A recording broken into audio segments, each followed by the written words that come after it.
I welcome you to learn English. இங்கே கொடுத்துருக்கிற English சென்டென்சஸில் எதெல்லாம் சரியாக இருக்குது? He is taken to the hospital, he is take, we jumped in to the pit, we are jumped. பொறுமையாக நீங்கள் பார்த்தீங்கன்னா ஒரு மிஸ்டேக்கை நீங்கள் கண்டுபிடிக்கலாம். அதாவது தேவையில்லாமல் பி வேர்ப்ஸ் யூஸ் பண்ணுறது, அதை பற்றி தான் இந்த வீடியோவில் பார்க்க போகிறோம். I welcome you to the channel Sentax. Spoken English videos, English grammar explanation வீடியோஸ்லாம் இந்த சேனலில் அப்லோட் பண்ணியிருக்கேன். வீடியோஸ் பாருங்கள், ப்ராக்டிஸ் பண்ணுங்கள், கண்டிப்பாக உங்களுக்கு டெவலப் பண்ணுறோம். ஐ அப்படிங்கிற வார்த்தை 2 சென்டென்சஸ்லேயும் இருக்குது. லிவ்டு அப்படிங்கிற வேர்ப் அதுவும் 2 சென்டென்சஸில் இருக்குது. ஒரே ஒரு பி வேர்ப் பாஸ்ட் டென்ஸில் இருக்குது, வாஸ் அப்படின்னு வந்திருக்கு. ஐ வாஸ் லிவ்ட், ஐ லிவ்டு. இந்த ரெண்டுக்கு என்ன டிஃப்ரென்சஸ்? இதில் எது கரெக்ட்? அகைன் ஒரு தடவை வீடியோ பாஸ் பண்ணிக்கோங்க. வீடியோ பாஸ் பண்ணிவிட்டு இந்த வாக்கியங்களில் எந்தெந்த வாக்கியங்கள் சரியானது அப்படிங்கிறத கண்டுபிடிங்க. எக்ஸ்ப்ளனேஷன் கண்டினியூஸாக பார்க்கலாம். நான் நிறைய வீடியோஸில் அடிக்கடி சொல்கிறது, ஒரு வேர்ப் லேர்ன் பண்ணுறப்ப அதனுடைய past form, past participle form ரெண்டையும் தெரிஞ்சு வச்சுக்கணும். இப்போ பிரிங் அப்படின்னா கொண்டு வர்றது, அதனுடைய past form brought, past participle brought. இப்போ டேக் அப்படின்னு சொன்னால் உங்களுக்கு டுக், டேக்கன் அப்படின்னு சொல்ல தெரியணும். ஒரு நல்ல டிக்ஷனரியில் இந்த மாதிரி லிஸ்ட் ஆஃப் இர்ரெகுலர் வேர்ப்ஸ் கொடுத்துருப்பாங்க, அதை லேர்ன் பண்ணிக்கலாம். அதர்வைஸ் இன்டர்நெட்லேயும் நீங்கள் சர்ச் பண்ணலாம். ஹீ கிவ்ஸ், இந்த இடத்துல ஹீ இருக்குது, கிவ்ஸ் அப்படின்னு ஒரு வேர்ப் ஃபார்ம் இருக்குது. ஹீ கிவ்ஸ், அவர் கொடுக்கிறார். ஹீ கேவ், அவர் கொடுத்தார். ஹீ இஸ் கிவன், அவருக்கு கொடுக்கப்பட்டது. ஹீ வாஸ் கிவன், அவருக்கு கொடுக்கப்பட்டிருந்தது. இஸ் அப்படிங்கிறது ப்ரெசன்ட் ஃபார்ம், வாஸ் அப்படிங்கிறது பாஸ்ட் ஃபார்ம், அதாவது கடந்த காலம். கொடுக்கப்பட்டிருந்தது, கொடுக்கப்பட்டது, ஹீ இஸ் கிவன். இந்த 4 வாக்கியங்களில் உங்களுக்கு எந்த சந்தேகமும் வராது. He is given a book, அவருக்கு ஒரு புக் கொடுக்கப்பட்டது.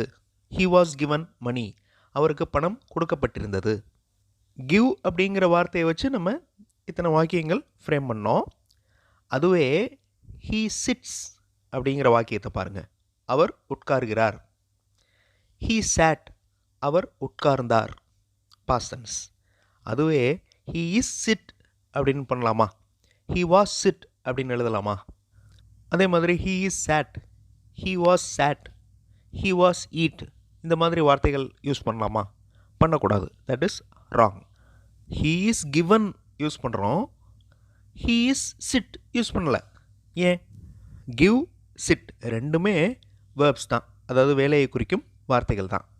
ஹீ இஸ் கிவன் அப்படின்னு எழுத முடியுது, ஆனால் ஹீ இஸ் சிட் அப்படின்னு ஏன் எழுத முடியல? இப்போ இந்த வேர்ப்ஸ் எல்லாம் ரீட் பண்ணி பாருங்கள். ஸ்டாண்ட் அப்படின்னா நில், டேக் அப்படின்னா எடு, பை அப்படின்னா வாங்கு, ரன் ஓடு. ரொம்ப ஈஸியான சிம்பிளான verbs. I stand under a tree, இந்த அண்டர் எ ட்ரீ அப்படிங்கிறது ஒரு இடம். ஐ ஸ்டாண்ட், நான் ஒரு மரத்தின் அடியில் நிற்கிறேன். ஐ டேக் எ புக், நான் ஒரு பொருளை, அதாவது ஒரு புத்தகத்தை எடுக்கிறேன்.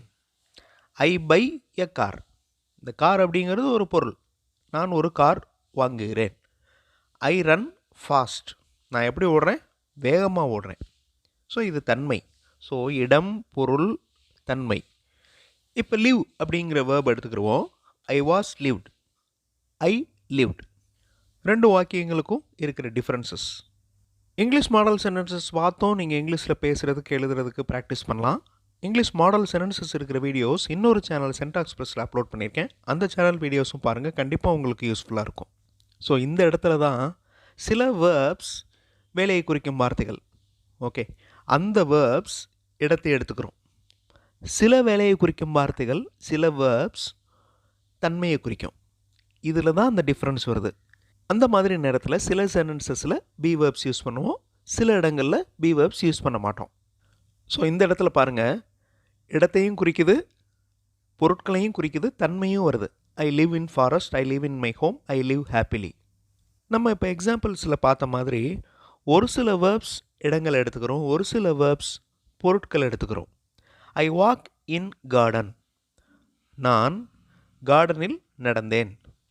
ஐ ஆம் வாக்டு இன் கார்டன் வரக்கூடாது.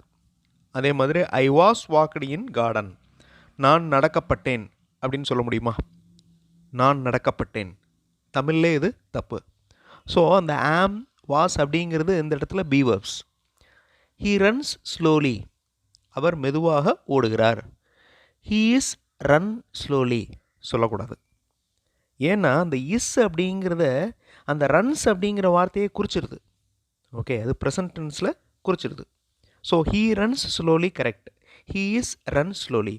கண்டிப்பாக அந்த இஸ் யூஸ் பண்ணணும் அப்படின்னு நினச்சா ப்ரெசன்ட் கண்டினியூஸ் டென்ஸில் வரும் அந்த சென்டென்ஸ். அதாவது வேர்போட ஐஎன்ஜி ஆட் ஆயிரும். He is running slowly, he was running slowly, இது கரெக்ட். அதே மாதிரி she lived happily, she is lived happily, this is wrong. Okay, she lived happily. She அப்படிங்கிறது சப்ஜெக்ட், லிவ்ட் அப்படிங்கிறது verb, happily அப்படிங்கிறது adjunct. Okay, தன்மை. அதனால் இந்த இடத்துல பி வேர்ப் அப்ளை பண்ணக்கூடாது. பி வேர்ப் இருந்துச்சுன்னா வேர்போட ஐஎன்ஜி சேர்த்துருங்க. She is living happily, she was living happily, இது பாஸ்ட் கண்டினியூஸ் டென்ஸ். இப்போ உங்களுக்கு வித்தியாசம் தெரிஞ்சிருக்கும். இந்த மாதிரி இடங்கள் தன்மைகள் வச்சு ஒரு சென்டென்ஸ் இருக்கிறப்ப டைரெக்டாக அந்த வேர்ப் வந்துடுது. அந்த பி வேர்ப்ஸ் வரக்கூடாது. ஆம், இஸ், வாஸ் எல்லாம் வரக்கூடாது. இடங்கள் தன்மைகளை குறிக்கிறப்ப மட்டும். He gives a book to his friend, இது active voice. He gives a book to his friend, அவர் அவருடைய நண்பருக்கு ஒரு புக் கொடுக்கிறார். இதை பாசிவில் வர்றப்ப a book is given by him to his friend. Okay, a book is given by him to his friend, his friend is given a book by him, இது passive ஃபார்மில் வரும். இதுவே டான்ஸ் அப்படிங்கிற வேர்பில் பாருங்கள், பாசிவ் ஃபார்ம் இல்லை. We dance well, இதை passive ஃபார்மில் பாசிவ் வாய்ஸில் மாற்ற முடியாது. She calls me, she calls me, I am called by her. So இந்த கால் அப்படிங்கிற இந்த வேர்புக்கு பாசிவ் வாய்ஸ் இருக்குது. தே ஒர்க் இன் கார்டன், அவங்க கார்டனில் வேலை பார்த்தாங்க. ஓகே, இது இடம், இதுக்கு பாசிவ் வாய்ஸ் கிடையாது. வி டான்ஸ் வெல், இது தன்மை, இதுக்கு பாசிவ் வாய்ஸ் கிடையாது. ஓகே, ஷீ கால்ஸ் மீ, அந்த மீ அப்படிங்கிறது இந்த இடத்துல ஆப்ஜெக்ட், அதனால் பாசிவ் வாய்ஸ் இருக்குது. இது மாதிரி ஒரு சில வேர்ப்ஸ் ஆப்ஜெக்ட் எடுத்துக்கிறோம், ஒரு சில வேர்ப்ஸ் அட்ஜங்க்ட் எடுத்துக்கிறோம். அட்ஜங்க்ட் எடுத்துக்கிச்சுன்னா அதை பாசிவ் வாய்ஸில் மாற்ற முடியாது. Now look at these sentences. எந்தெந்த வாக்கியங்கள் சரியானவை? வீடியோ பாஸ் பண்ணிவிட்டு பொறுமையாக ரீட் பண்ணி பாருங்கள். அந்த சென்டென்சஸுடைய மீனிங்கையும் நீங்கள் சொல்லி பாருங்கள். தென் எதெல்லாம் கிராமட்டிக்கலி கரெக்ட், எதெல்லாம் ராங் அப்படிங்கிறத கண்டுபிடிங்க. வீடியோ பாஸ் பண்ணிவிட்டு ஆன்சர் கண்டுபிடிங்க. ஆன்சர் ஃபியூ செகண்ட்ஸில் டிஸ்பிளே ஆகும். He is taken to the hospital, அவர் ஹாஸ்பிட்டலுக்கு எடுத்து செல்லப்பட்டார். He is taken to the hospital.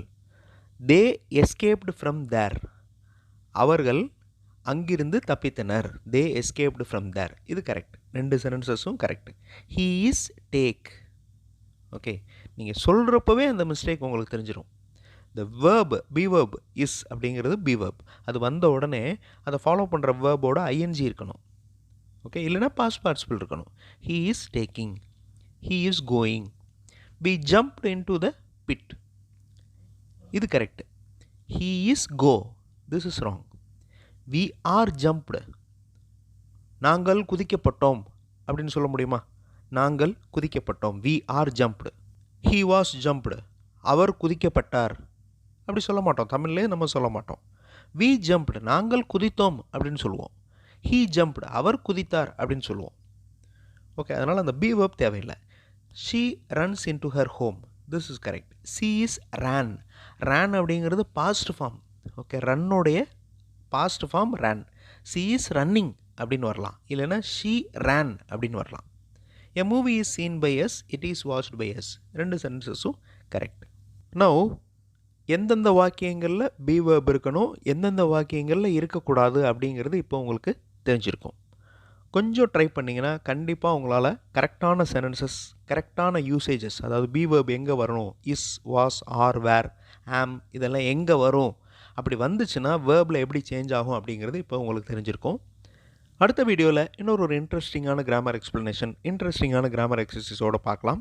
Thanks for வாட்சிங் and thanks for your valuable comments.